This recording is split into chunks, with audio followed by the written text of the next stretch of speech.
J'ai une triple réaction. Ma première réaction, c'est une réaction d'homme, réaction humaine. Quand on voit ce qui se passe, on peut être qu'abasourdi, bouche bée, médusé. L'émotion est immense, elle est palpable. Les gens pleurent, les gens sont complètement groggy. Et je peux les comprendre, je le suis aussi.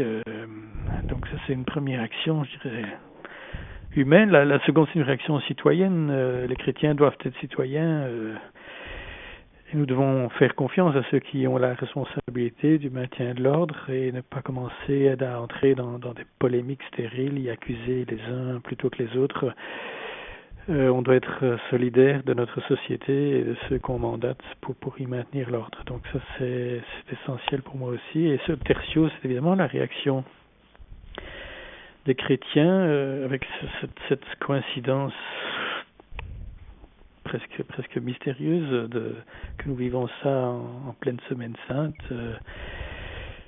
C'est de porter dans la prière et dans notre compassion les victimes de cette violence idiote, absurde, aveugle.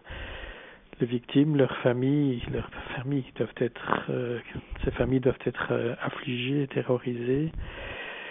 Oui, portées dans notre prière et plutôt que de mettre des mots, essayer simplement d'être là. Comme celle qui m'inspire le plus, c'est Marie. Marie est au pied de la croix, qui ne s'est pas encourue, qui n'a pas détalé comme les apôtres l'ont fait, mais qui est restée là, mais qui n'avait bien sûr pas non plus quelque chose à dire. Elle était là.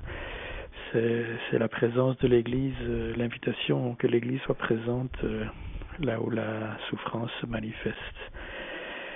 Mais si on n'a pas de réponse à l'échelle humaine, c'est Pâques qui nous donnera la réponse. Mais entre-temps, il s'agit de vivre le vendredi saint.